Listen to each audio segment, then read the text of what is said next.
First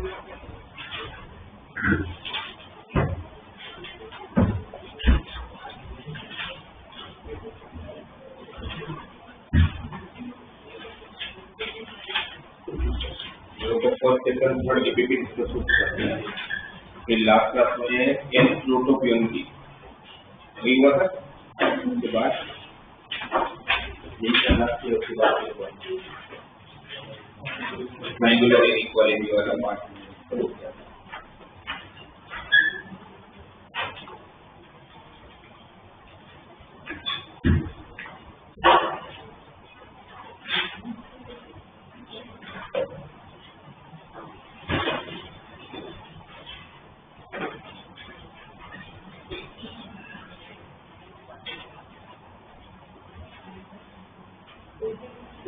जब ये triangular inequality हम डिस्कस कर रहे थे उस दिन हम लोगों ने ये वाला क्वेश्चन डिस्कस किया z माइनस 5 से बनाए का मॉड अगर 9 है तो z माइनस 2 माइनस pi का मैक्सिमम वैल्यू कितना और मिनिमम वैल्यू ये हमने उस टाइम पर डिस्कस किया था। अच्छा, हमारी प्रॉपर्टी क्या थी इनइक्वालिटी की? Mod of z1 plus z2 is less than equal to mod of z1 plus mod of z2 or greater than equal to mod of z1 minus mod of z2 है ना। और कहाँ से आएगा?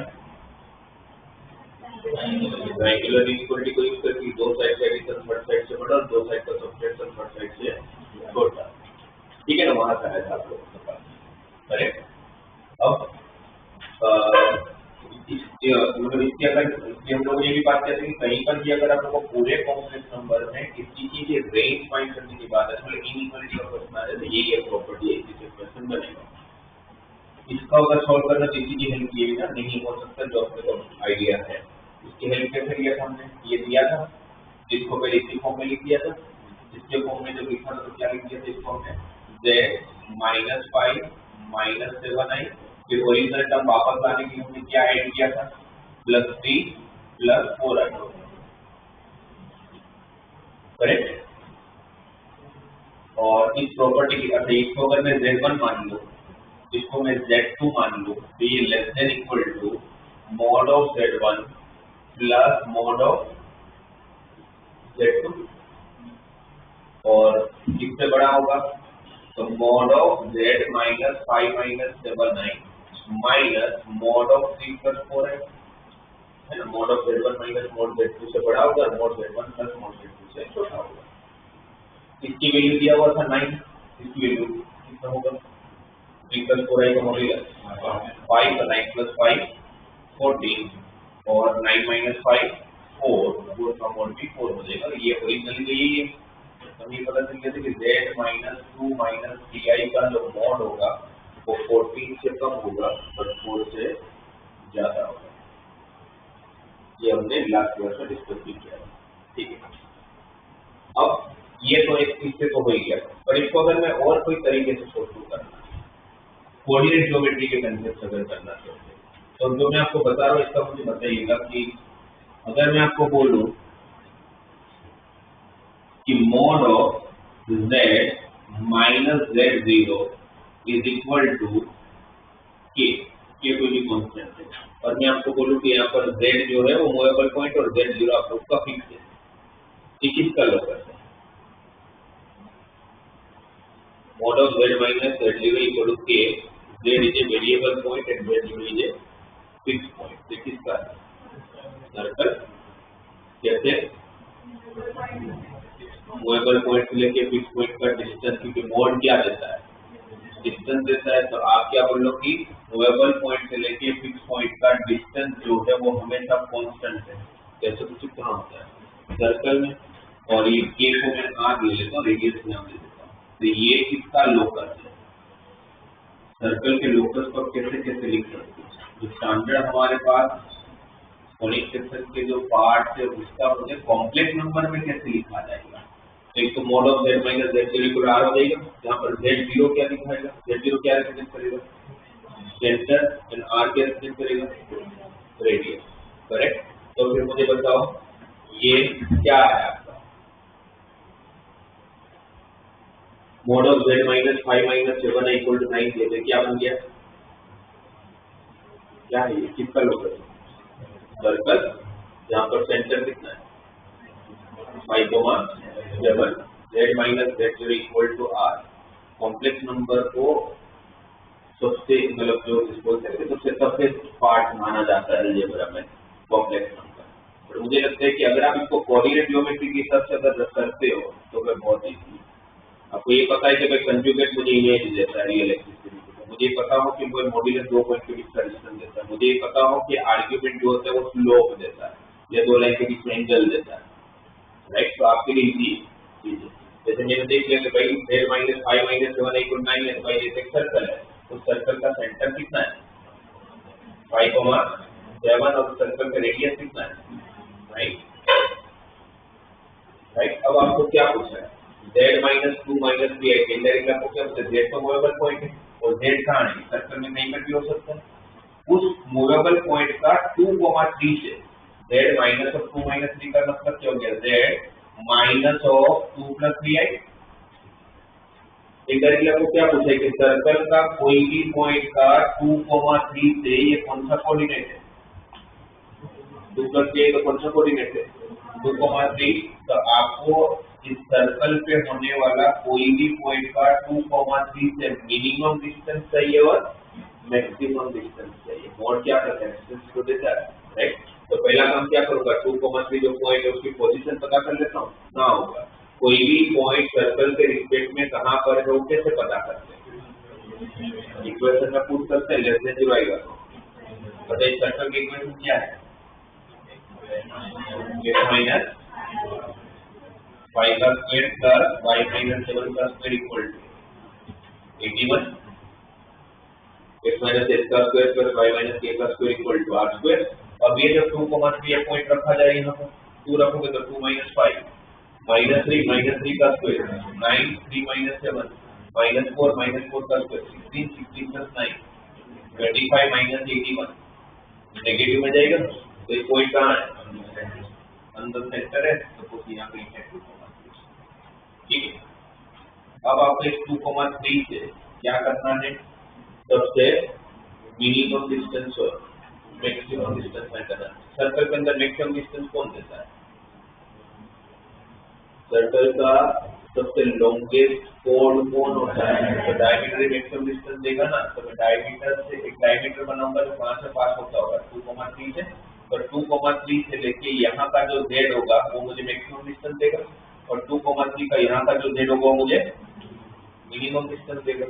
2,3 और 5,7 के बीच का डिस्टेंस निकाल लेते हैं, 5 minus 2 3, 3 का स्क्वायर 9, 7 minus 3 4, 4 का स्क्वायर 16, 16 plus 9 25, 25 का स्क्वायर 5, और ये रेडियस कितना है 9, तो मैक्सिमम डिस्टेंस कितना हो गया 9 plus 5 14, और मिनिमम डिस्टेंस कितना हो जाएगा 9 minus 5 तो इसको अगर मैं कोऑर्डिनेट के हिसाब से अगर इसको बनाऊं तो ये तो फटाफट हो जाएगा।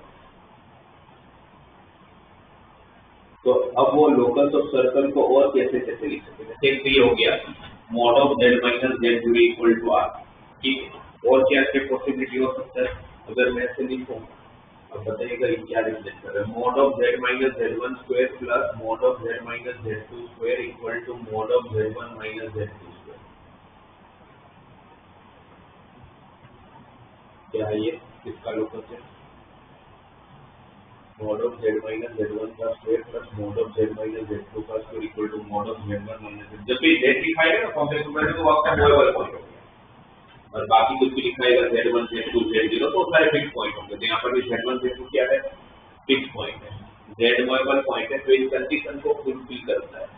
जैसे सारे z जो इस कंडीशन को फुलफिल करते होंगे वैसे पॉइंट को ज्वाइन करोगे तो आपको कौन सा कर्व मिलेगा,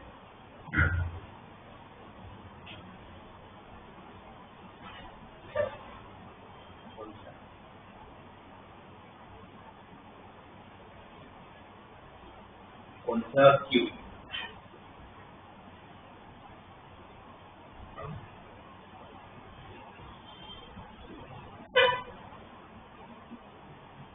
इतना थोड़ी ना मुश्किल है, तो एक ही रहा कि क्या स्टेटमेंट बताना चाह रहा है। दो स्क्वायर का एडिशन तीसरा किसी के स्क्वायर के बराबर है, ऐसा कहाँ होता है पूरे में? क्या होता है? एक ही जगह होता है, मुझे एक ही जगह आता है। कहाँ पर? पाइथागोरस थ्योरम में। कहाँ होता है? Pythagoras theorem. होता ही नहीं होता है। तो दो स्क्वायर का एडिशन थर्ड का स्क्वायर ऐसा सिर्फ और सिर्फ कहाँ होता है? पाइथागोरस। पाइथागोरस थ्योरम कहाँ लगता है? Right angle triangle. तो ये तो कुछ राइट एंगल ट्रायंगल की बात हो रही है, तो फिर किसका होगा? क्वेश्चन का आंसर मुझे बताइए, सेंटेंस का मतलब क्या समझ आ रहा है आपको?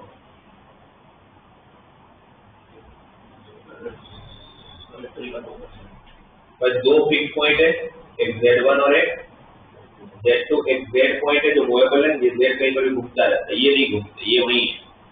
Z माइनस Z1 का स्क्वायर का मतलब क्या होगा कि भाई इन दोनों के बीच का डिस्टेंस निकाला, उसका स्क्वायर किया।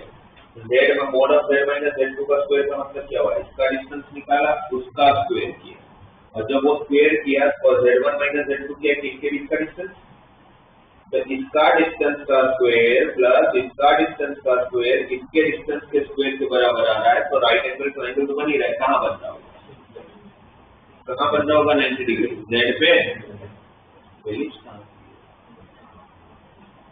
कहाँ पर 90 डिग्री बन रहा है? Z पे। वापस ये Z घूमते घूमते यहाँ गया, वापस उसने सेम कंडीशन को फॉलो किया, वापस 90 डिग्री। वापस घूमते घूमते Z यहाँ गया, वापस ये किया तो वापस 90 डिग्री बना। ये सारे पॉइंट को ज्वाइन करो तो क्या बनेगा? सर्कल, जिसमें Z1 Z2 क्या है? डायमीटर के एक्सट्रीम पॉइंट। भाई डायमेट्रिक फॉर्म हो गया ये। ऐसा तो पूरे दुनिया में एक ही जगह होता है सर्कल, होता ही नहीं है, राइट? क्योंकि डायमीटर सर्कल में हमें पता है कि भाई जहाँ पर डायमीटर को लेके सर्कमफरेंस से कोई भी ट्रायंगल बनाएंगे तो कैसा ट्रायंगल बनता है? राइट एंगल ट्रायंगल बनता है। तो भाई ये सारे Z को ज्वाइन करोगे तो क्या बनता होगा? सर्कल बनता होगा, जिसमें Z1 Z2 क्या हो जाएगा? Extreme points of diameter. जैसे ही मुझे पता चल जाएगा ये भाई सर्कल है और Z1 Z2 डायमीटर के एक्सट्रीम पॉइंट है, तो फिर मैं सर्कल की इक्वेशन फाइंड करने के लिए कौन सा फॉर्म यूज कर लूंगा? Diametric form. Z1 Z2 से आपको x1/1 और x2/2 मिल जाएगा ना? क्या होता है diametric form? x minus x1 into plus third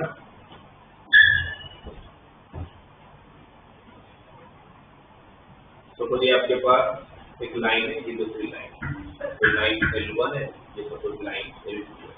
L2 access से कुछ एंगल बना रहा है θ2, L1 भी कुछ ना कुछ बनाएगा होगा, सपोज कुछ θ1 बना रहा है और ये दोनों लाइन के बीच में एंगल सपोज θ है। मुझे थीटा को कॉम्प्लेक्स नंबर के टर्म में लिखना है, तो मुझे पता है थीटा मतलब ये आर्ग्यूमेंट की कुछ बात हो रही होगी। ये L1 लाइन अगर एक्स एक्सिस के साथ θ1 एंगल बना रहा है, और ये नंबर सपोज ये Z1, ये Z2, ये Z, तो ये जो लाइन है ये एक्स एक्सिस के साथ कितना एंगल बना रहा है? θ1। तो θ1 को लिखेंगे कैसे? कॉम्प्लेक्स क्या लिखेंगे?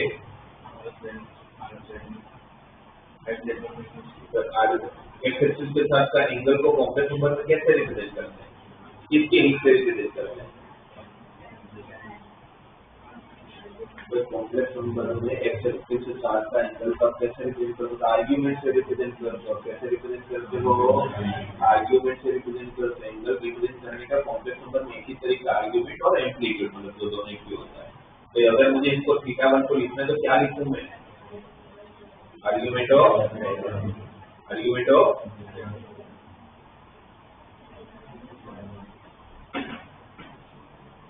ये आपका Z है, एक कॉम्प्लेक्स नंबर है जिसने यहाँ पर θ एंगल बनाया है, इसको क्या लिखते हैं? θ equal to argument of Z। Basically argument of Z थोड़ी होता है, वो मुझे सेंटर होता है, तो Z माइनस ओरिजिन होता है, तो ओरिजिन 0,0 होता है, तो हम लिखते नहीं है। तो हर बार थोड़ी ओरिजिन से पास होती है हर लाइन, राइट? लाइन तो कहीं भी पास हो सकता है, तो इसको क्या लिखोगे आप? Argument of Z minus Z1। और Z1 जरूरी नहीं है, और Z1 अगर यहाँ पर भी होगा तो उसको लिखना चाहिए जाएगा argument of Z minus Z1। ये तो वही लाइन, राइट? और इसको कैसे लिखोगे फिर? Theta 2 equal to argument of z minus z2, correct. और ये एक्सटर्नल एंगल है और एक्सटीरियर एंगल जो होता है वो सम ऑफ ऑपोजिट इंटीरियर एंगल्स के बराबर होता है। तो हम ये पूछ सकते हैं कि थीटा 1 जो है वो किसके इक्वल है, theta plus theta 2, exterior angle equal to sum of opposite internal angle. तो थीटा 1 किसके बराबर हो गया, थीटा प्लस थीटा 2 के बराबर हो गया, करेक्ट। और थीटा 1 अगर थीटा प्लस थीटा 2 के बराबर होगा तो थीटा क्या होगा, थीटा 1 माइनस थीटा 2। थीटा 1 क्या लिखा था हमने, argument of z minus z1, theta 2 क्या लिखा था, argument of z minus z2, correct. और आर्ग्यूमेंट की प्रॉपर्टी के हिसाब से माइनस का क्या होता है, डिवीजन। तो थीटा बेसिकली कैसे लिखेंगे हम, argument of z minus z1 upon z minus z2। तो थीटा को कैसे लिखा जाएगा, argument of z minus z1 upon z minus z2। कोई भी दो लाइन के बीच में एंगल को अगर मुझे कॉम्प्लेक्स नंबर के टर्म में रिप्रेजेंट करना है तो कैसे रिप्रेजेंट किया जाता है, तो theta equal to argument of z minus z1 upon z minus z2। आप याद ऐसे सिंपल याद रख लो, जिसमें कुछ कॉमन होगा ना, जैसे z कॉमन है तो वहां के एंगल को रिप्रेजेंट करना है। अगर यहाँ पर z1 minus z2 upon z1 minus z3 होता तो समझ जाएंगे कि z1 का एंगल की बात कर रही है, जो कॉमन पार्ट होता है वहां का एंगल की बात है, राइट। कहीं पर आप अगर ऐसा पढ़ो कि z1 z2 z3 are 3 points which satisfy argument of z1 minus z2 upon z1 minus z3 is equal to argument of z2 minus z3 upon z2 minus z1 equal to argument of z3 minus z1 upon z3 minus z2। तो पूछा जाए कि z1 z2 z3 को join करोगे तो क्या मिलता है, क्या मिलेगा, क्या मिलेगा, इक्विलेटरल ट्रायंगल। क्योंकि क्या दिया डायरेक्टली, z1 में जो एंगल बन रहा है, z2 पे जो एंगल बन रहा है, z3 पे जो एंगल बन रहा है सेम। ये कहाँ होता है, इक्विलेटरल ट्रायंगल, करेक्ट। तो वापस वहां आ जाओ, दो को सर्कल। हमें पता है कि सर्कल की कंडीशन के हिसाब से अगर ये मेरा z1 है, ये मेरा z2 है, तो z1 z2 और z हमेशा राइट एंगल ट्रायंगल ही बनाते हैं। इस राइट एंगल ट्रायंगल का कंसेप्ट से अगर मुझे सर्कल को लिखना है कॉम्प्लेक्स नंबर के फॉर्म में तो कैसे लिखा जाए,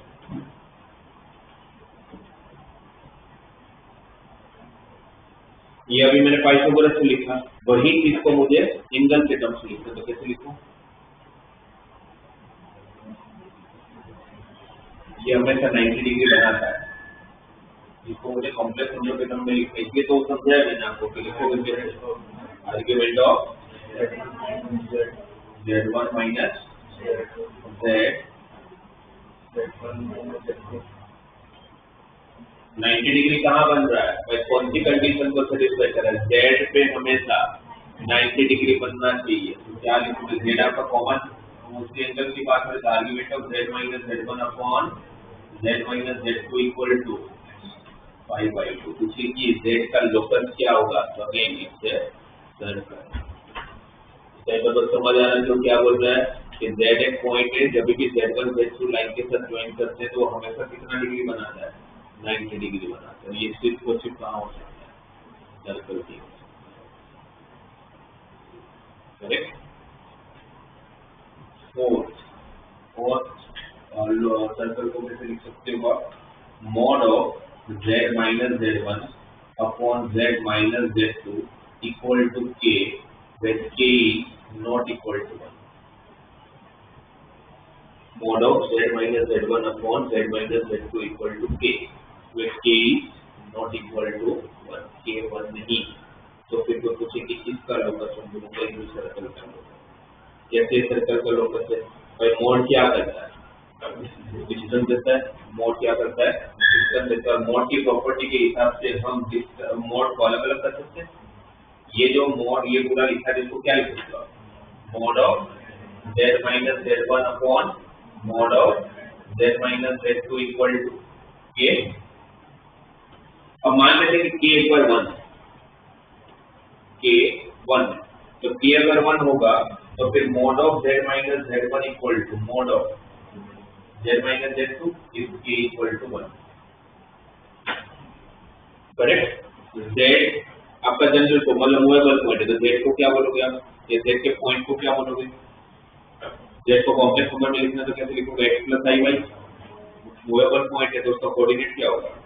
x, y, z1 को क्या लिखोगे? x1 प्लस i y1 हो तो फिक्स है तो उसका कोऑर्डिनेट क्या होगा? x1, y1। और z2 को क्या लिखोगे? x2 प्लस i y2 तो उसका कोऑर्डिनेट x2, y2। तो z आपका x, y है, z1 आपका x1, y1 है, z2 आपका x2, y2 है। और मोड क्या करता है? डिस्टेंस देता है। तो x, y और x1, y1 के बीच का distance root of x minus x1 का square plus y minus y1 का स्क्वायर और mod of z minus z2 root of x minus x2 का square plus y minus y2 का square. और दोनों तरफ का रूट को हटाने के लिए क्या करोगे? Squaring on both the side. तो क्या होगा यहाँ पर? x माइनस x1 का square plus y minus y1 का square is equal to x minus x2 का square plus y minus y2 का स्क्वायर।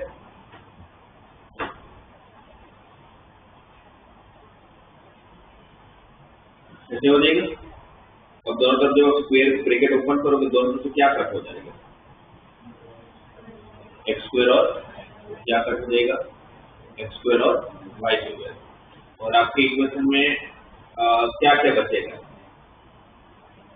पूरे इक्वेशन में क्या क्या कौन से टर्म्स रहेंगे? x का टर्म रहेगा, y का टर्म रहेगा और बाकी सब कुछ कांस्टेंट रहेगा। तो x और y तो कांस्टेंट है, तो अब आपकी इक्वेशन में x स्क्वायर और y स्क्वायर दोनों ही हट गया। तो सीधी सी बात है कि लीनियर इक्वेशन बन गया। अब लीनियर इक्वेशन बन गया तो सर्कल तो नहीं दे सकता, क्योंकि सर्कल के लिए तो क्या होना चाहिए? x स्क्वायर y स्क्वायर होने से, वो भी कोएफिशिएंट सेम भी होने चाहिए। x स्क्वायर y स्क्वायर होने से थोड़ी हो जाता है, कोएफिशिएंट सेम भी होना चाहिए, x y का टर्म नहीं होना चाहिए। ये सर्कल की कंडीशन है। तो k इक्वल 1 होगा तो सर्कल तो नहीं दे पाएगा, राइट। अब k 1 को छोड़ के और कुछ भी ले लेते, 2 ले लेते। तो k अगर 2 होगा तो यहाँ पर 2 मल्टीप्लाई में आएगा। अब अगर यहाँ पर 2 मल्टीप्लाई में आएगा तो फिर यहाँ पर स्क्वायर करने पर 4 मल्टीप्लाई में आएगा। तो फिर अब x square y square cancel तो नहीं ना होगा। सामने x स्क्वायर के साथ क्या आएगा? यहाँ पर x स्क्वायर के साथ क्या होगा? 4, उससे से एक x square cancel, 3x square y square के साथ भी कौन आएगा? 4y square cancel, 3y square. और पूरी इक्वेशन में कहीं पर भी x y का टर्म होगा? कहीं पर भी x y दिख रहा है आपको? नहीं आने वाला। इस तरह की x स्क्वायर y स्क्वायर का कोएफिशिएंट सेम भी है और x y का टर्म नहीं है, तो ये किसका इक्वेशन होगा? दरअसल इसीलिए mod of z minus z1 upon z minus z2 equal to k, when k is not equal to 1, so again it's a locus of circle। तो सर्कल को लिखने का कॉम्प्लेक्स नंबर में ये अलग अलग तरीके हैं। आपको जैसे स्टेटमेंट लिखा था तो समझ आना चाहिए सर्कल की बात होगी, और जैसे आपको समझ में आएगा सर्कल की बात हो तो फिर आपको सर्कल के सारे प्रॉपर्टी, आई होप कि आप लोगों को सारी प्रॉपर्टीज वो सब याद है। तो वो समझ के मैं बोल रहा हूँ कि अगर आपने एक बार रिप्रेजेंट कर लिया, मतलब आपने एक बार इंटरप्रेट कर लिया कि किसका लोकस हिसाब से इक्वेशन है, क्योंकि कोऑर्डिनेट आपको आता है तो मान के चलो। तो ये तो सारा हो गया आप लोगों के सर्कल के स्टैंडर्ड लोकस के स्टेटमेंट। अच्छा आप ये भी मुझे बता दो, जैसे यहाँ पर अगर k1 होता तो किसका लोकस होता? if mod of z minus z1 equal to mod of z minus z2, ये किसका लोकस होता?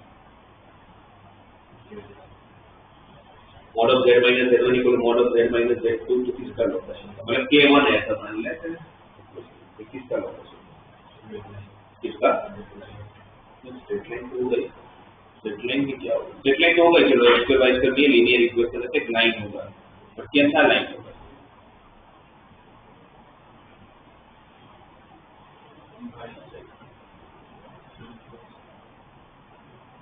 ये क्या बोलना चाह रहा है? यहाँ पर z1 है, यहाँ पर z2 है, z एक ऐसा पॉइंट है जो मूव करता है, पर इस तरह से मूव करता है कि ये डिस्टेंस और ये डिस्टेंस हमेशा सेम ही रहते हैं। फिर मूव करते तो वापस यहाँ है, वापस जब डिस्टेंस निकलते डिस्टेंस सेम ही है, वापस एक पॉइंट आया, वापस डिस्टेंस निकला तो सेम ही है। ये सारे पॉइंट को ज्वाइन करो तो क्या मिलेगा? लाइन तो मिलेगा, पर कैसा लाइन होगा?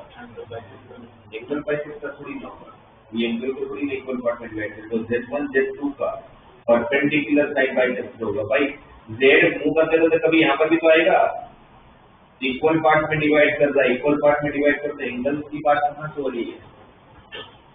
एंगल बाइसेक्टर का तो लोकस क्या होता है, क्या मूवेबल पॉइंट लेके दोनों लाइन का परपेंडिकुलर डिस्टेंस सेम होता है, यहाँ पर कहीं पर भी पर्टिकुलर डिस्टेंस की बात नहीं हो रही है।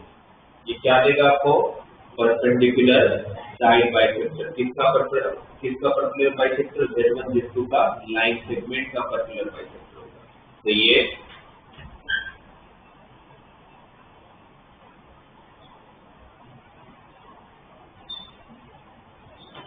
Mod of Z minus Z1 equal to mod of Z minus Z2 क्या देगा, तो आप लोगों को परपेंडिकुलर लाइन बाइसेक्टर देगा।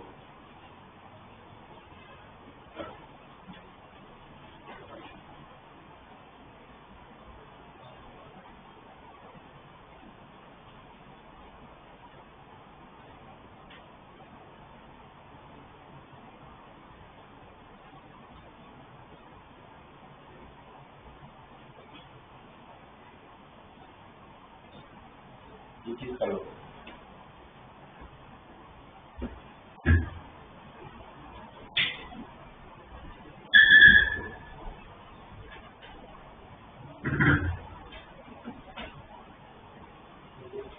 इसका एलिप्स कैसे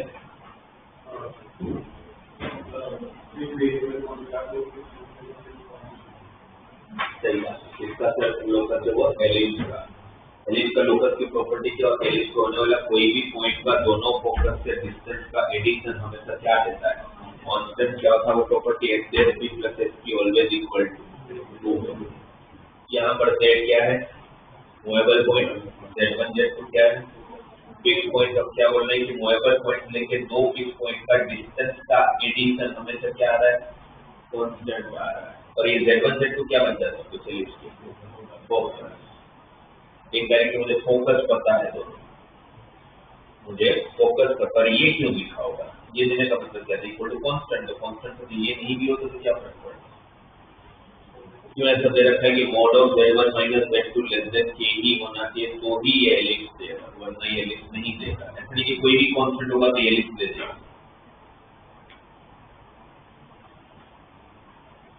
कोई भी कांस्टेंट होगा तो एलिप्स नहीं देगा। ये कंडीशन फुलफिल होगा तो ही वो एलिप्स दे रहा होगा। ऐसा क्यों, क्योंकि Z1 Z2 क्या है, फोकस, और दो फोकस के बीच का डिस्टेंस कितना होता है, 2e, और k किसके इक्वल होता है, 2a, और एलिप्स की एक्सेंट्रिसिटी लेस देन 1 होते हैं। तो अगर e लेस देन 1 है तो 2a लेस देन 2a होना चाहिए ना, इसलिए कंडीशन होना बहुत जरूरी है। सिर्फ कांस्टेंट कुछ भी दे देंगे तो नहीं होगा, ये कांस्टेंट इनके डिस्टेंस से, मतलब दोनों फोकस के दोनों फिक्स पॉइंट के डिस्टेंस से बड़ा होना चाहिए, तो ही वो एलिप्स देगा। और जहां पर k किसके इक्वल हो जाएगा,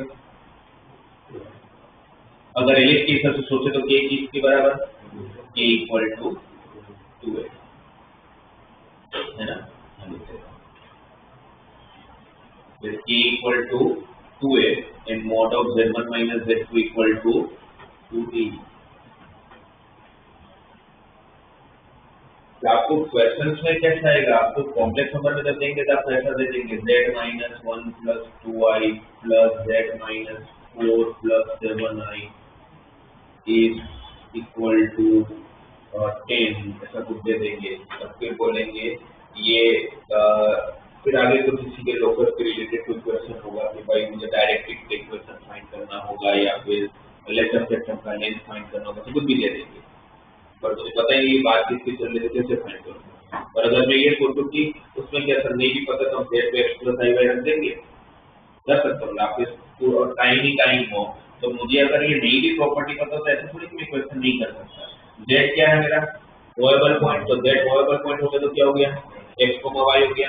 ये कौन सा पॉइंट है, 1, 2, तो x, y और 1, 2 के बीच का डिस्टेंस निकालूंगा जो किस में आएगा, रूट में। फिर यहाँ पर x, y और 4, 7 के बीच का डिस्टेंस निकालूंगा, वो भी किस में आएगा, रूट में। Root plus root equal to 10, कि वो रूट हटाने के लिए, और स्क्वायर करने जाओगे तो मिडिल टर्म में तो वापस रूट आएगा, इसमें हम क्या करेंगे, एक टर्म को दूसरी तरफ शिफ्ट करेंगे, फिर स्क्वायर करेंगे, फिर भी स्क्वायर करोगे बीच में रूट आएगा ही, फिर वापस सारे टर्म को एक तरफ रखूंगा, रूट को एक तरफ रखूंगा, फिर वापस एक बार स्क्वायर करूंगा, तब जाके मुझे अपना लोकस मिलेगा। बट अगर मुझे पता है कि SSP plus ST equal to A होता है, उसको कॉम्प्लेक्स नंबर में ऐसे लिखते हैं। तो मुझे पता है कि भाई एक हेलिक्स की बात हो रही है जिसका दो फोकस 1,2 और 4,7 है, करेक्ट। और डिस्टेंस 2a आप लोगों को 10 दिया हुआ है। 2a अगर आप लोगों को 10 दिया हुआ है और इनके बीच का जो डिस्टेंस होता है किसके बराबर हो जाता है? 2a। मतलब फिर इंफॉर्मेशन है जिसके बारे में फिर आगे बढ़े। तो जो स्टैंडर्ड जो लोकस के टर्म्स है हमारे पास, मतलब जो लोकस के थे लाइक सर्कल हो गया तो उसका मुझे पता होना चाहिए। लाइन में जैसे स्टैंडर्ड लाइन के इक्वेशन होते हैं सर्कुलर बाइसेक्टर, वो आपको पता हो। ये एलिप्स हो गया। तो हाइपरबोला में ये स्टेटमेंट क्या होगा? Mod of z minus z1 minus mod of z minus z2 equal to k, where mod of z1 minus z2 is greater than k, क्योंकि अभी z1 minus z2 के बीच का डिस्टेंस 2a ही होगा और e हाइपरबोला में greater than 1 होता है, तो उसको 2a से बड़ा होना चाहिए, right. where k equal to 2a and mod of z1 minus z2 equal to 2a। तो ये आप लोगों का हाइपरबोला है।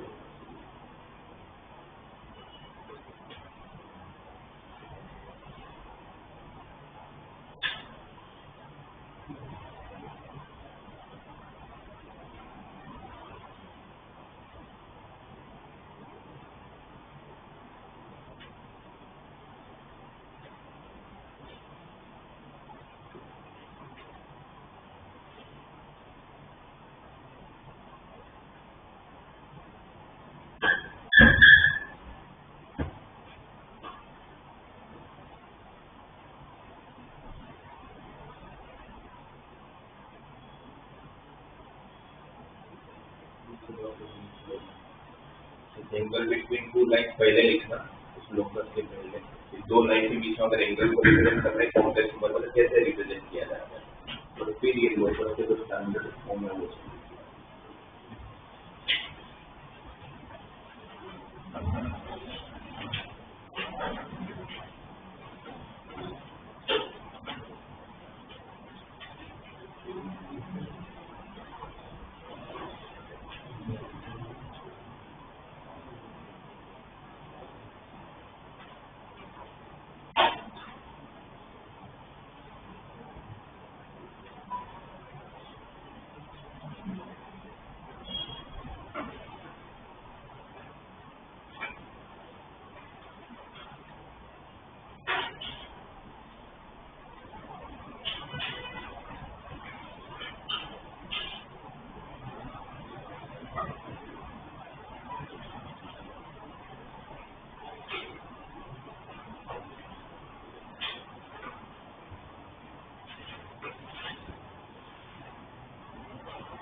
तो बोले कि Z1 and Z2 are complex numbers for which mod Z1 equal to 1, mod Z2 equal to 1 and mod of Z1 plus Z2 equal to 3 and find the value of mod of Z1 minus Z2.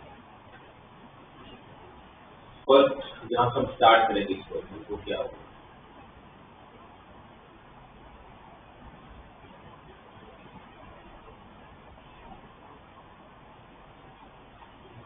पहली बात कुछ सोचने की जरूरत नहीं है आपके पास complex number ना हो और मॉड्यूलस का क्वेश्चन है तो सोचना ही नहीं है एक ही कंसेप्ट होगा किससे सोचना तो तब होता है ना मुझे जब मेरे पास 4-5 ऑप्शन हो उसमें से क्या लगाऊंगा तो मेरा काम होगा वही नहीं है आपके पास ऑप्शन इसी से होगा Z into Z bar equal to mod Z cos what is लिखी होगा हम उसको यूज करना आना चाहिए अब मुझे अगर mod of Z1 minus Z2 find करना है तो मैं क्या करने वाला हूँ mod of Z1 minus Z2 का whole square equal to Z1 minus Z2 into Z1 minus Z2 का कंजुगेट और कंजुगेट दोनों अलग अलग हो जाता है प्रॉपर्टी है ये तो हमारे ब्रैकेट ओपन करो बच्चों Z1 into Z1 का तो क्या हो जाएगा mod Z1 का square minus Z1 into Z2 bar minus Z2 into Z1 bar plus mod Z2 का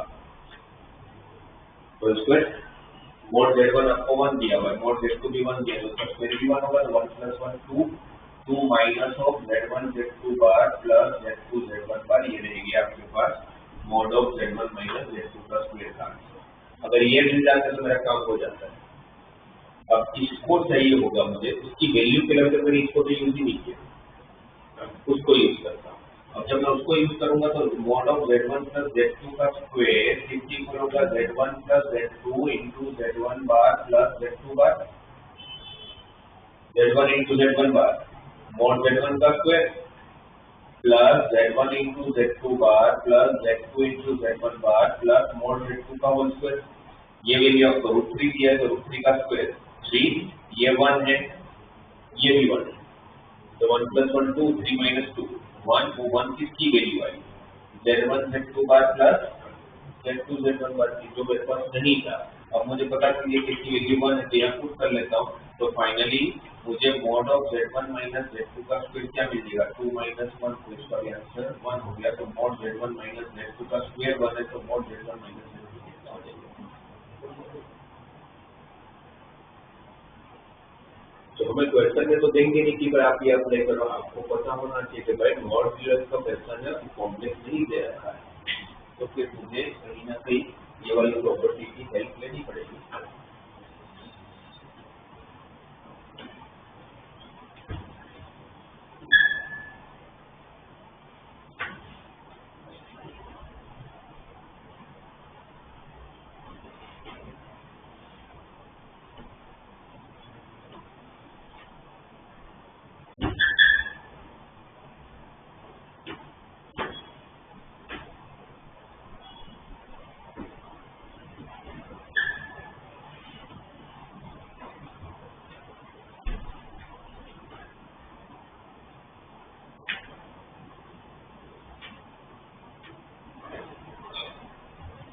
तो ऐसे दिए कि mod of z plus 1/z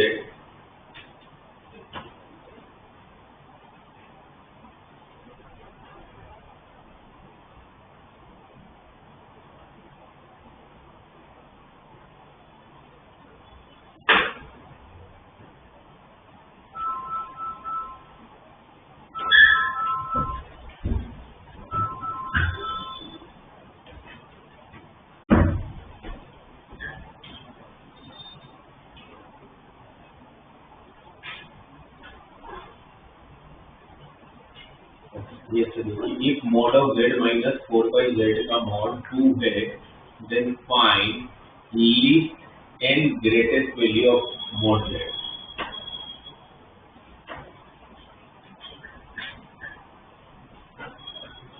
आपको mod z की सबसे मिनिमम वैल्यू और mod z की सबसे मैक्सिमम वैल्यू पता है। क्या करें, पहले तो कौन सा प्रॉपर्टी का, मतलब कौन सा कंसेप्ट का क्वेश्चन, ट्रायंगुलर इनइक्वालिटी, राइट। क्योंकि आपको लीस्ट और ग्रेटेस्ट वैल्यू फाइंड करना है, रेंज फाइंड करना है। इनइक्वालिटी का क्वेश्चन अगर इनइक्वालिटी क्वेश्चन हो, एक ट्रायंगुलर इनइक्वालिटी, या तो फिर अगर लोकस वोकस से हो जाता, जैसे अभी थोड़ी देर पहले कहता तो सर्कल से भी हो रहा था, और वो सर्कल का स्टैंडर्ड दिया था मुझे कॉम्प्लेक्स नंबर। ये किसी का लोकस थोड़ी है, मतलब हमें नहीं पता, होगा तो सही किसी न किसी का तो लोकस हो गएगा, हमें नहीं पता कि किसका लोकस है। हमें फिर क्या आता है, सर्कल आता है, लाइन आता है, एलिप्स आता है, हाइपरबोला आता है, और थोड़ा बहुत पैराबोला आता है। हमें ऐसे थोड़ी इक्वेशन आते हैं, तो फिर इसमें फिर वो लोकस पे नहीं जाना चाहिए, पता ही नहीं है। तो फिर यहाँ पर तो आप लोग को ट्रायंगुलर इनइक्वालिटी यूज करना है, कैसे यूज करोगे, ठीक है, आपने बताया सही है, ट्रायंगुलर इनइक्वालिटी का यूज करना है, तो कैसे करें। तो z माइनस 4/z किससे छोटा होगा, mod of z1 plus z2, आप बोलोगे पर इसके बीच में प्लस है, तो ठीक है ना, प्लस और माइनस कर दो, तो क्या होगा, mod z plus mod of minus 4/z, correct, किससे बड़ा होगा, mod of mod z minus mod of minus 4/z, correct. ये वैल्यू कितनी है, 2, ये वैल्यू कितना दिया है 2, ये वैल्यू आप लोगों का 2 है, और यहाँ पर क्या हो रहा है, mod z प्लस, अच्छा mod का अलग अलग हो जाएगा दोनों में, -4 का mod तो 4 ही हो जाएगा, तो 4/, करेक्ट। और एक तरफ की mod of mod z minus 4 upon mod z, mod अलग अलग किया, -4 का mod 4 हुआ, और नीचे mod z हुआ। अब इसका जो राइट हैंड साइड है, mod z plus 4/mod z is greater than equal to, अब मेरा फाइनल आंसर क्या होगा, मैं इसको भी सोल्व करूंगा, इस इनइक्वालिटी को, इसको भी सोल्व करूंगा, फिर फाइनली जो मुझे मिलेगा दोनों का, इसका आंसर और इसका आंसर, उसका इंटरसेक्शन होगा, क्योंकि मेरी कंडीशन तो इसको भी सेटिस्फाई करना चाहिए और इसको भी करना है। यहाँ तक कॉम्प्लेक्स नंबर चल रहा था, अब यहाँ तक आपका पूरा क्वेश्चन इनइक्वालिटी पे चला गया। अब आपको इनइक्वालिटी के सारे कंसेप्ट क्लियर होंगे तो कर पाओगे, वरना नहीं कर पाओगे। जैसे अब मुझे पहले यहाँ चेक करना होगा, मुझे ये कि mod z plus 4 by mod z greater than equal to 2 होना चाहिए। ऐसा कब हो सकता है कि mod z की कौन सी वैल्यू के लिए इसका answer greater than equal to 2 होगा? तो बोलूंगा हर z के लिए आपको जो रखना है रखना। ऐसा कैसे बोल सकते? mod z plus 4 by mod z आप कुछ भी कर लो, z कुछ भी क्यों नहीं, कुछ भी मतलब कुछ भी, ये हमेशा 2 से तो बड़ा होगा ही होगा। मतलब इसको सॉल्व करूंगा तो बोलूंगा z is belongs to all the real value, मतलब mod z is belongs to all the real value. ऐसा कैसे बोल सकते हैं?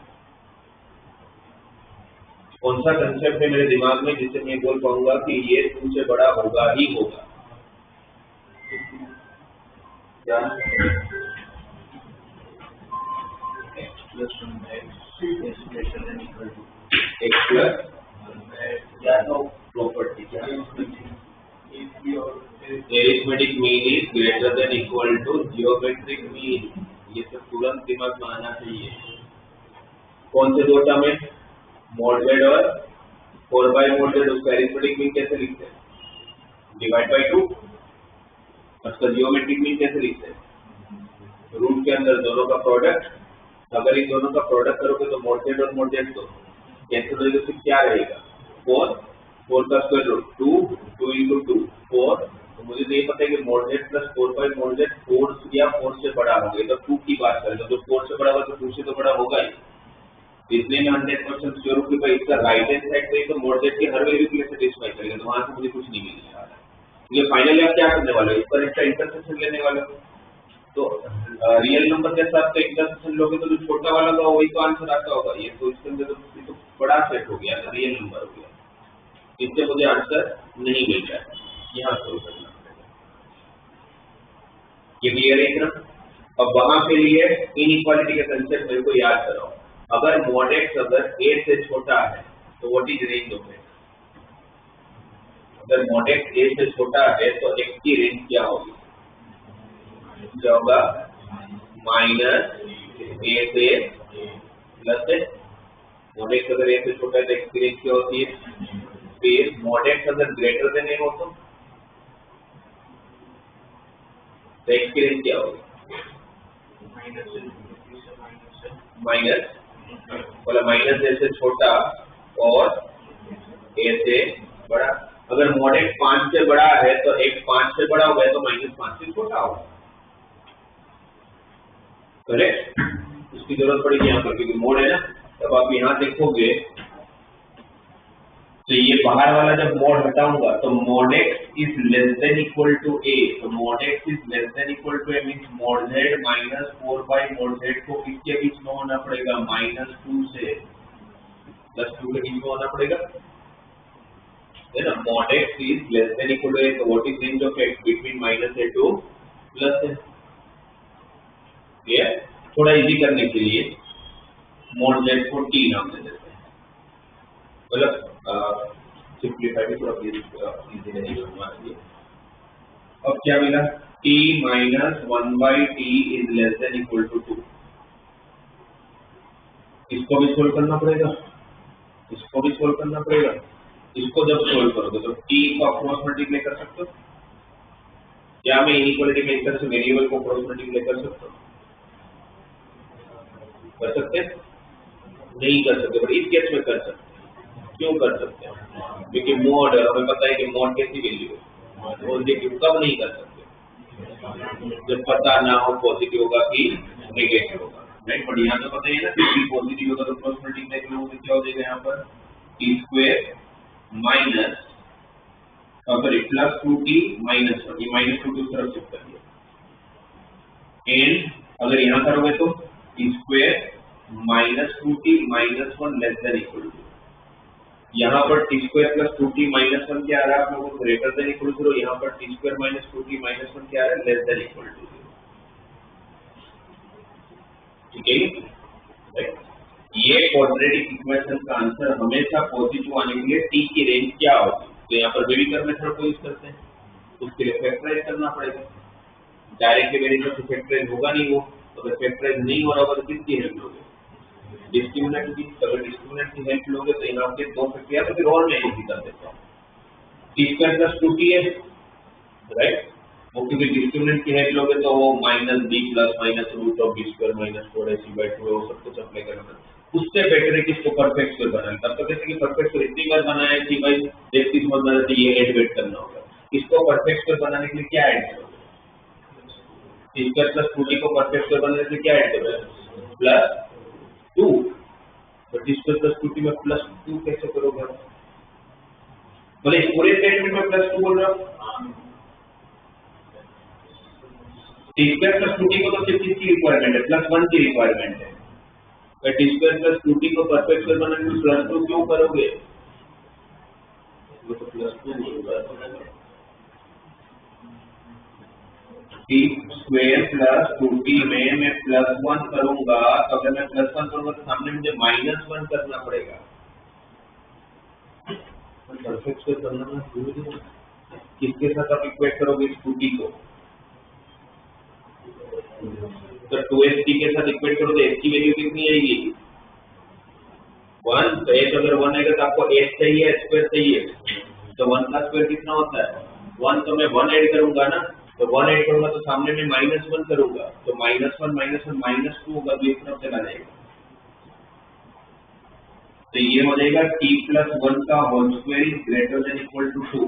t + 1 का होल स्क्वायर को अगर ग्रेटर देन इक्वल टू 2 होने तो वापस इनइक्वालिटी के सेंस है। x स्क्वायर अगर s स्क्वायर से बड़ा है तो what is range of x? x square अगर x स्क्वायर से बड़ा होता है तो x की रेंज क्या होती है? x स्क्वायर अगर ग्रेटर देन s स्क्वायर तो x की रेंज क्या होती है? Less than equal to -a और greater than equal to a। भाई मॉड और स्क्वायर का काम एक जैसा ही होता है। मॉड भी नेगेटिव को पॉजिटिव करता है और स्क्वायर भी तो नेगेटिव को पॉजिटिव करता है। और x square is less than equal to s square होगा तो x is between -a to plus a।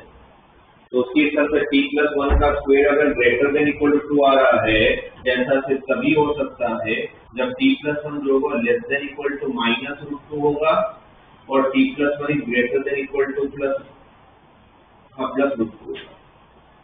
x square को अगर s स्क्वायर से बड़ा होना है तो x को या तो माइनस से छोटा होना पड़ेगा या तो प्लस से बड़ा होना पड़ेगा। तो यहाँ पर क्या मिला? t is less than equal to -√2 -1 और t is greater than equal to √2 -1। पर मुझे पता है कि पॉसिबल ही नहीं है, ये वाला केस पॉसिबल है क्योंकि t कैसी वैल्यू है? t किसको दिया आपने? मॉड z को, और मॉड कैसी वैल्यू होगा? और ये तो नेगेटिव वैल्यू दे रहा है, -√2 -1 से छोटी वैल्यू दी, तो पॉसिबल होगा ही। अगर पॉसिबल होगा तो सिर्फ ये पॉसिबल होगा, t greater than equal to √2 -1, right? अब इस तरफ की बात कर लेते हैं। t स्क्वायर -2t -1, इसको भी परफेक्ट स्क्वायर बनाना होगा तो t स्क्वायर -2t + 1, तो माइनस दोनों तरफ शिफ्ट हुआ, दोनों तरफ +1 कर लिया। ये क्या बना? t - 1 का whole square less than equal to 2। तो t - 1 की रेंज -√2 से +√2, तो t की रेंज -√2 + 1 से बड़ा बट √2 + 1 से छोटा।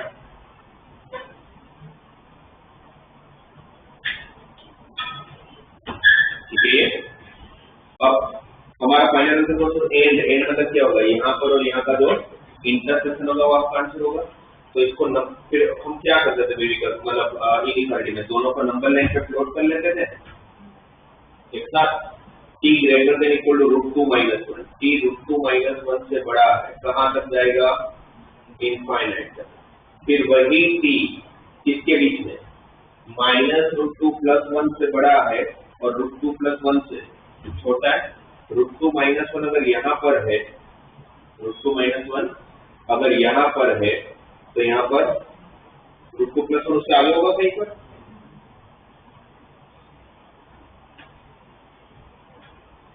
अच्छा, इस क्वेश्चन में मैंने एक जगह पर कैलकुलेशन मिस्टेक की नाम आपने मुझे बताया और मैंने थोड़ा पहले तब अब मेरे को दिख रहा है, ये 4 मैंने गायब कर दिया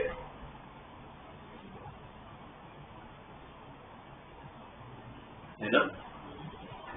तो 4 मैंने गायब कर दिया है, तो काम कर तो 4 को तो बनाने जाऊंगा तो बहुत टाइम लगेगा, मतलब वापस को पूरा करना होगा, क्वेश्चन तो बदल देता हूँ, z माइनस 1 बाई z कर लेता हूँ, है ना। तो यहाँ पर क्या फर्क पड़ेगा, ये 1 होगा, ये 1 होगा, ये 1 होगा, ये 1 हो जाएगा, यहाँ 1 हो जाएगा, और इस केस में भी नंबर और उसका रेसिप्रोकल का एडिशन तो 2 या 2 से बड़ा ही होता है, तो उस केस में भी इसका आंसर तो रियल नंबर ही होने वाला है, और बाकी यहाँ पर अपना ठीक है। तो फिर यहाँ पर पहुंचो, ओके, और माइनस रूट 2 प्लस 1 से बड़ा, तो माइनस रूट 2 प्लस 1 नेगेटिव में जाता होगा, तो इसके लेफ्ट साइड में कहीं होगा, ठीक है। अब आपका आंसर क्या है सर, इनके करेक्ट, ये ठीक है, ये वाला ड्रॉ किया, ये वाला ड्रॉ किया, और इसका भी ड्रॉ करूंगा, mod z is belongs to R, mod z is belongs to R, मतलब सब कुछ। आपको इन तीनों का इंटरसेक्शन चाहिए, इन तीनों का इंटरसेक्शन क्या आ रहा है, इनमें कॉमन शॉर्ट क्या है, √2 माइनस 1 से लेके √2 प्लस 1, तो mod z के रेंज पूछ रही थी, जो √2 प्लस 1 से छोटा होगा और √2 माइनस 1 से बड़ा। तो मॉड्यूलस की जो आपके पास प्रॉपर्टी और ट्रायंगल में देनी पड़ेगी, जिसको हम बोल रहे हैं, तो वो आपको आंसर तक नहीं पहुंचाता है, वो आपको स्टार्टिंग का स्टेप बता देता है, भाई स्टार्ट कहाँ से करना है, उसके बाद तो फिर आपको इनइक्वालिटी के जो कंसेप्ट आप पढ़ चुके हो पहले, तो ऐसे क्वेश्चन दो तरीके से होते हैं, या तो ट्रायंगल में इनइक्वालिटी से होगा, बट पहले ट्रायंगल लेने का लोकस से हो जाए, लोकस से जल्दी हो जाता है ना। पर अगर लोकस नहीं पता, जैसे ये नहीं पता था मुझे, तो फिर तो ऑप्शन बी फिर ऐसे करना पड़ेगा।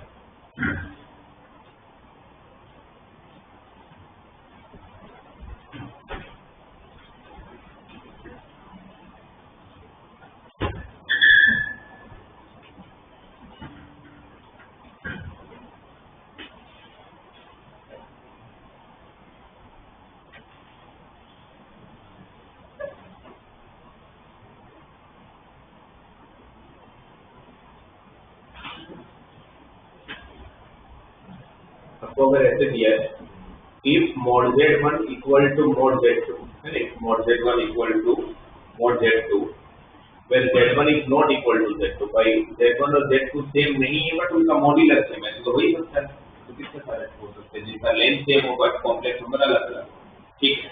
तो आप लोगों को इसमें प्रूविंग का स्टेटमेंट आप बताना कैसे करोगे, आपको प्रूव करना है कि z1 plus z2 upon z1 minus z2 is purely imaginary number,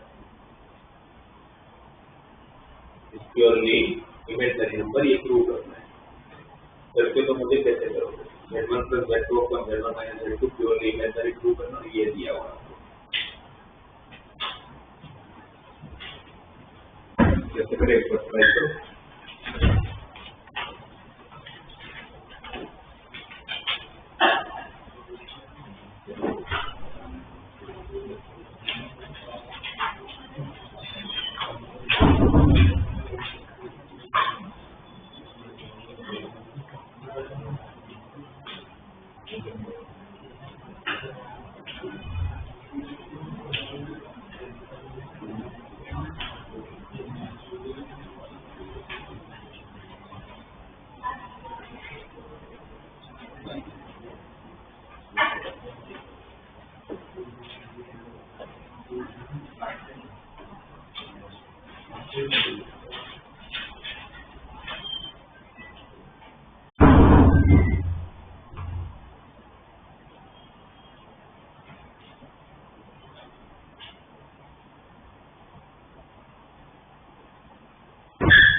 कैसे आप कैसे कर रहे हो, मुझे स्टेप बता दो, जब मैं ऐसे सोच कर मैं बता दूंगा कि सही रास्ते पर हो गलत रास्ते। इसलिए रास्ते गलत नहीं होते, रास्ते लेंदी होते हैं, अब वो लेंदी तो वो गलत ही हो गया हमारे लिए। कैसे करें,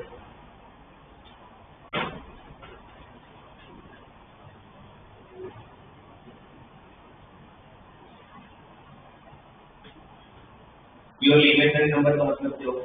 अच्छा, अगर आप ये सोच रहे हो, सोच ही लो मुझे लगता है काफी, कि z1 को x1 प्लस iy1 ले लेते हैं, z2 को x2 प्लस iy2 ले लेते हैं, फिर यहाँ पर प्रूव करके सोल्व करने बैठेंगे, है ना, और एक्शन लाइन वगैरह तो बहुत लंबा, तो ऑब्वियसली वो तो नहीं करूँगा।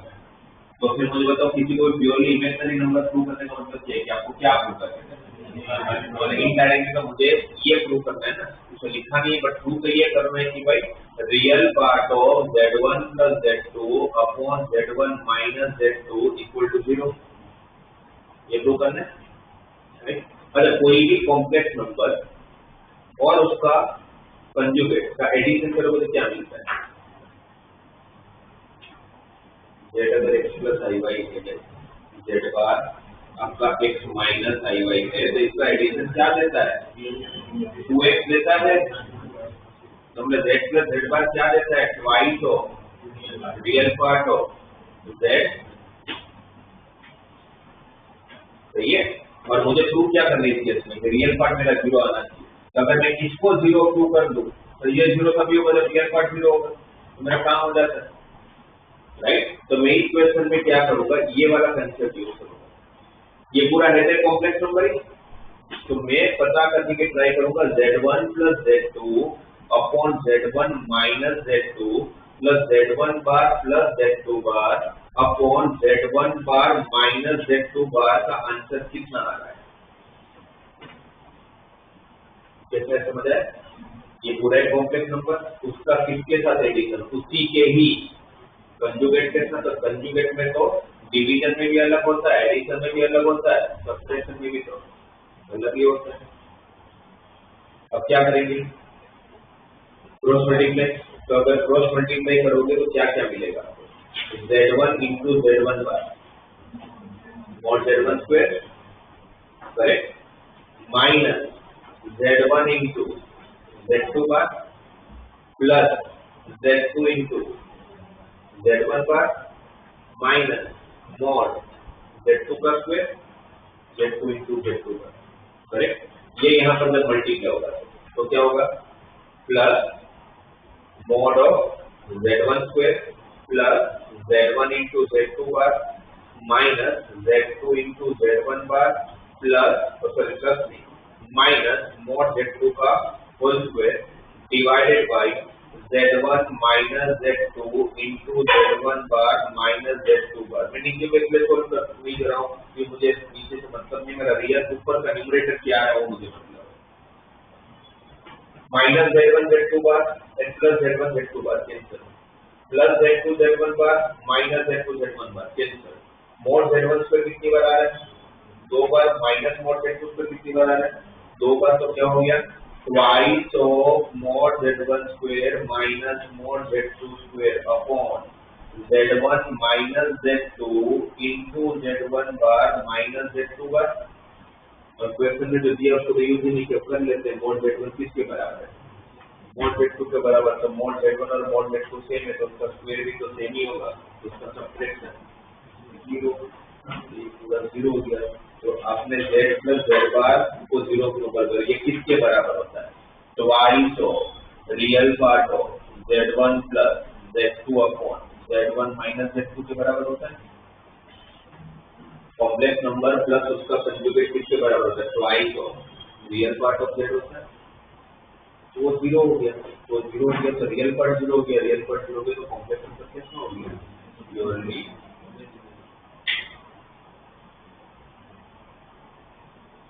वैसे कभी इमेजिनरी पार्ट को 0 प्रूव करना है तो z प्लस z बार जैसे twice of real part of z होता है, z माइनस z बार। तो ये हम लोग को कंजुगेट की जो प्रॉपर्टीज है ना उसमें पता नहीं लिखा है कि नहीं, मैंने लिख रहा तो इसमें ये लिख लो, तो पढ़ते हो 2-4 बार तो वो दिमाग में रहता है कि हाँ मैं ध्यान नहीं है। कंजुगेट की प्रॉपर्टीज के साथ ही लिखते हैं इसको।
कैसे करेंगे? दो स्टेटमेंट ये है, एम्पलीट्यूड आर्गुमेंट सेम होता है, amplitude of z plus 2 equal to pi by 4, amplitude of z minus of 3 plus 2y equal to 3 pi by 4. तो आपको पता नहीं कि z क्या होगा. Find z which satisfies this both z equation. Find z which satisfies this both z equation.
क्या करें? अच्छा पहले क्या करें वो छोड़ो, क्या करें वो तो पता चल जाएगा. स्टेटमेंट समझ में क्या है ये स्टेटमेंट का मतलब बताओ क्या है स्टेटमेंट.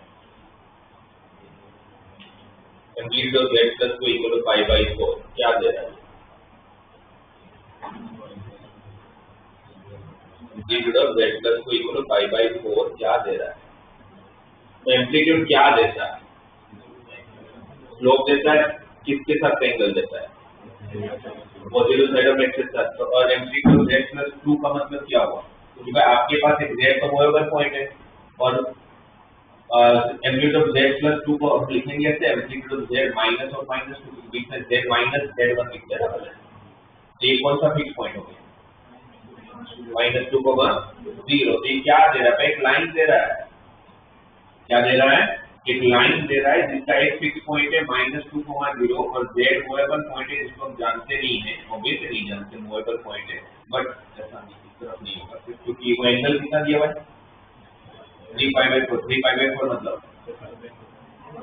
Sorry pi by 4. तो फिर सही, तो फिर pi by 4 दे रहा था, ये एंगल उन्होंने pi by 4 दिया हुआ है और z यहाँ पे हो सकता है. इसका मतलब ये है. इसका मतलब क्या हुआ? फिर अब तो कौन सा पॉइंट है? 3, -2. तो इसका से लिखोगे ना z minus of 3 minus 2r. कौन सा पॉइंट हुआ? 3, -2. कहाँ पर है ये पॉइंट? 3, -2 कहाँ होगा? फोर्थ क्वाड्रेंट में. फोर्थ क्वाड्रेंट में कहीं पर 3, -2 है. उसको जब मैं z के साथ ज्वाइन कर रहा हूँ तो वापस एक लाइन बनेगा और वो लाइन यहाँ पर 135 डिग्री 3 pi by 4 मतलब 135 डिग्री बना रहा है. तो आपको बेसिकली दो लाइन का इंटरसेक्टिंग पॉइंट बनने को बोला है. क्या मतलब हुआ उसका? दो लाइन का इंटरसेक्टिंग पॉइंट निकालना है. दो लाइन का इंटरसेक्टिंग पॉइंट निकालने के लिए क्या दो लाइन निकाल लेता हूँ, इंटरसेक्टिंग पॉइंट निकल जाएगा. क्या मतलब लगेगा उसमें? और लाइन के लिए क्या क्या चाहिए? पॉइंट और स्लोप. पॉइंट भी है, स्लोप भी है. इस लाइन के equation y minus y1 equal to m1. ठीक है, तो y equal to x plus 2 यहाँ पर भी पॉइंट है, तो y minus y1 10 135 minus 1 into x minus 3, तो y plus 2 equal to minus x plus 3, तो x plus y minus 1 equal to 0, और यहाँ पर क्या आया था x minus Y plus 2 equal to 0। Solve कर लेता हूँ, ये cut 2x equal to minus 1 plus 2 कितना होगा प्लस 1, उत्तर देगा तो minus 1, x equal to minus 1/2, और x को कहीं पर भी रख लूंगा माइनस 1/2, तो y कितना देगा 3/2, राइट। तो आपको z पता करना था, ऑब्जेक्टिव एप्लीकेशन में z आपका कॉम्प्लेक्स नंबर तो लिख के दो, तो z कौन है माइनस 1/2 प्लस 3/2y। तभी तो मैंने कई कॉम्प्लेक्स नंबर तो नहीं लगा, तो कॉम्प्लेक्स नंबर स्टेटमेंट बस मैं समझ लेता था ये क्या बोलना चाहता है, उसको मैं कोऑर्डिनेट ज्योमेट्री में इंटरप्रेट कर लेता हूँ, तो मेरे काम इजी हो जाता है, और आपको भी वैसे ही करना चाहिए अगर इजीली काम करना। जब कोऑर्डिनेट काम नहीं लगे तो फिर और कुछ सोचे, हो जाए।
समझिए कि z and w are complex numbers such that z bar plus I of w bar is equal to 0 and argument of zw is equal to pi.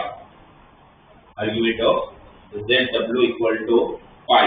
तो पूछा गया है कि then what is argument of z? क्या होगा?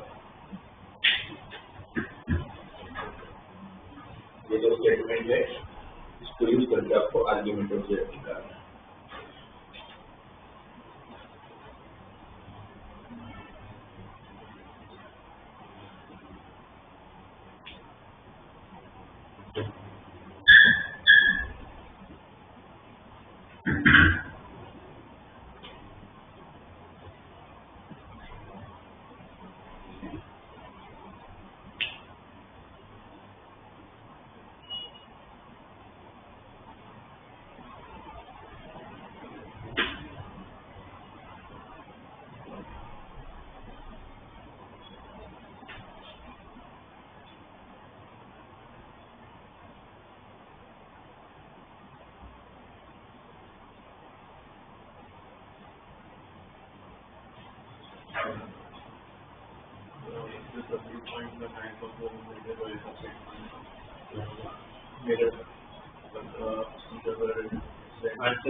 Argument of z निकालना है। और आर्ग्यूमेंट ऑफ z निकालने के लिए आपको किसका मतलब क्या चाहिए होगा? अगर मुझे आर्ग्यूमेंट ऑफ z निकालने का जो इन्फॉर्मेशन है उसके हिसाब से मुझे आर्ग्यूमेंट ऑफ z निकालना है, तो मुझे क्या पता होगा आर्ग्यूमेंट ऑफ z निकल जाएगा? आर्ग्यूमेंट ऑफ w एकदम बराबर है। अगर मुझे आर्ग्यूमेंट ऑफ z चाहिए तो मैं और कुछ दिमाग में मेरे पास प्रॉपर्टी है ना, मल्टीप्लाई का क्या होता है एडिशन, तो argument of z plus argument of w equal to 5, argument of w मिलेगा तो आर्ग्यूमेंट ऑफ z मिल जाएगा। और वो आर्ग्यूमेंट ऑफ w मिलेगा कहाँ से? बैंक आएगा नहीं, इसका लिए ऑब्वियसली इसका यूज करना पड़ता होगा। इससे ये पता चले कि आर्ग्यूमेंट ऑफ w चाहिए तो आर्ग्यूमेंट ऑफ z मिलेगा, पर आर्ग्यूमेंट ऑफ w के लिए क्या मतलब इन्फॉर्मेशन क्या चाहिए है? यहाँ से मुझे आर्ग्यूमेंट ऑफ डब्ल्यू पता है, कैसे पता है? Z bar plus I W bar equal to 0 दिया हुआ है, तो Z bar equal to minus of I W bar लिख सकता हूँ, लिख सकते हैं। तो मुझे तो आर्ग्यूमेंट ऑफ जेड है, मुझे जेड बार डब्ल्यू बार ये सब तो चाहिए ही नहीं, क्योंकि आपका आर्ग्यूमेंट ऑफ जेड और आर्ग्यूमेंट ऑफ डब्ल्यू पे रुके हुए हो, तो इसका मुझे बार को हटाना पड़ेगा। और बार कैसे हटाओगे? किसी कॉम्प्लेक्स नंबर का कंजुगेट कैसे हटाया जाता है? उसका वापस कंजुगेट कर लूंगा भाई, कंजुगेट का कंजुगेट क्या हो जाएगा? जेड बार का बार क्या होगा? जेड होगा। तो मैं क्या करूंगा, दोनों तरफ कंजुगेट अप्लाई करूंगा।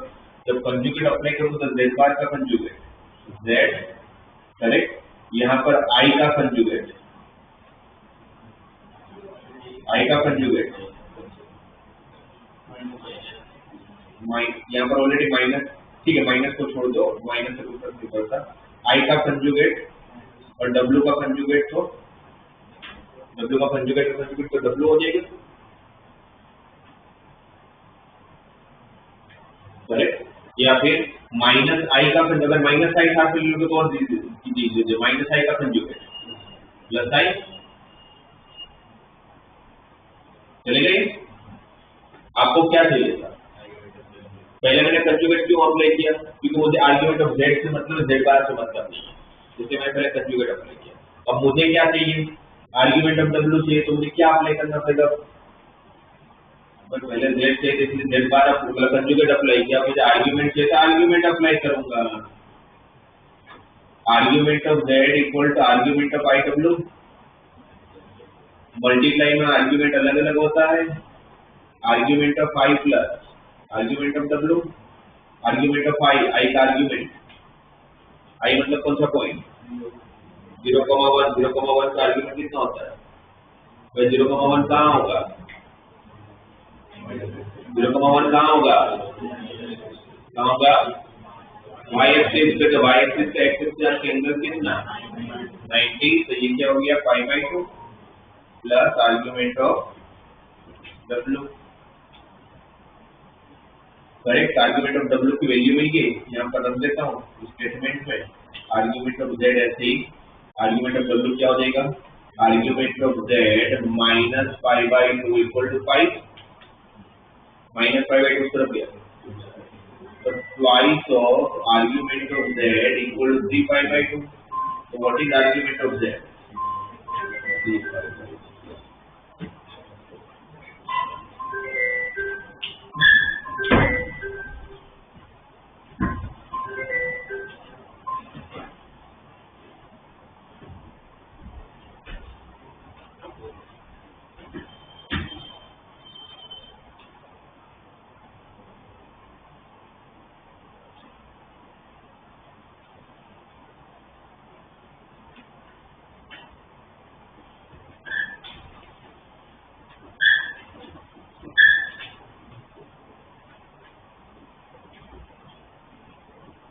ये तो मुझे नहीं लगता कि इसमें नोट पेन की कोई जरूरत है।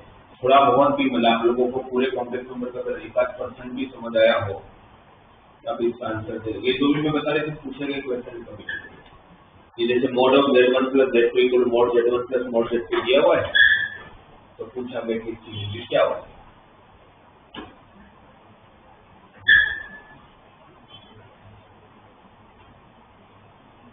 Mod of z1 plus z2 equal to mod z1 plus mod z2, मतलब मोड दोनों में अलग अलग लग गया, तो कुछ argument of z1 minus argument of z2 कितना होगा?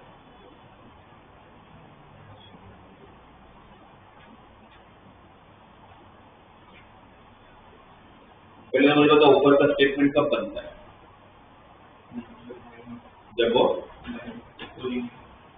जब वो खोलेंगे argue mod of z1 plus z2 का less than equal to mod z1 plus mod z2, तो इक्वल टू कब होता है? जिसमें कि z1 z2 कैसे हैं? एक ही लाइन पे लाइक करते, एक ही लाइन पे लाइक करेंगे तो उसका आर्ग्यूमेंट का डिफरेंस कितना होगा? 0। एक ही लाइन है तो आंसर 0 डिग्री, 0 ही आंसर है। एक ही लाइन में है जब दोनों को एक सरफेस दोनों एक ही लाइन पे एंगल तो सेम ही होगा ना, z1 भी वही होगा z2 भी वही होगा।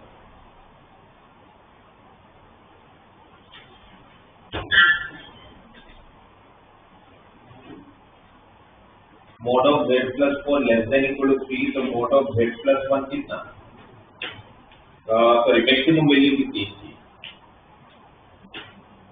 नॉट 20 की नहीं, 40 लोकस से सोचो, mod of z plus 4 less than equal to 3 है, तो मोड ऑफ z प्लस 1 कैसे भी सोचो, मुझे बताओ इसका आंसर क्या होगा।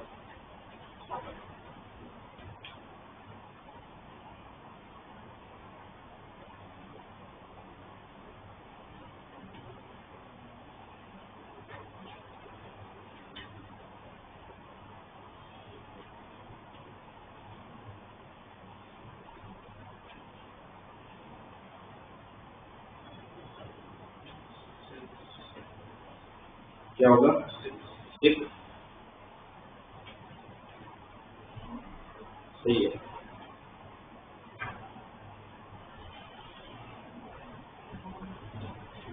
मैं ऊपर का जो स्टेटमेंट जो क्या रिप्रेजेंट कर रहा है, ये क्या रिप्रेजेंट कर रहा है, mod of z plus 4 less than equal to 3, तो क्या है ये, किसका लोकस है, mod of z plus 4 less than equal to 3, less than equal to 3 तो किसी का नहीं होगा, बट इक्वल टू 3 अगर लेता हूं तो mod of z plus 4 equal to 3 किसका लोकस होगा, सर्कल का जिसका सेंटर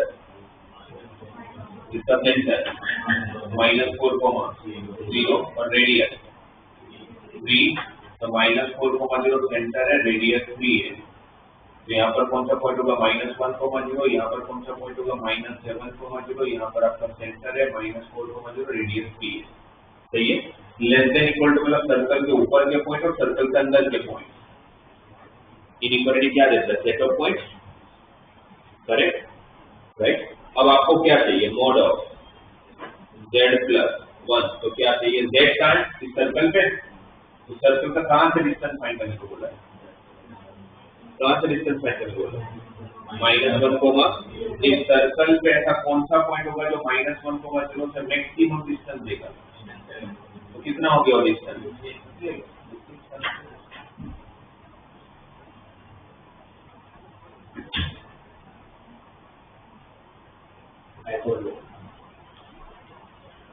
तो प्रैक्टिस करो, क्या करना आप लोगों को, प्रैक्टिस समझ में आएगी, ठीक है सर, प्रैक्टिस करोगे, डीपीपी कर लिया था ना आप लोगों ने, ठीक है, आप लोग डायरेक्टली इसके पीवाईक्यू स्टार्ट करना, पर स्टार्टिंग से करना, पीछे से मत चलना, पीछे थोड़ा हार्ड हो गया, स्टार्टिंग से तो ठीक है। नेक्स्ट क्लास में फर्स्ट 25 क्वेश्चन डिस्कस करेंगे, ठीक।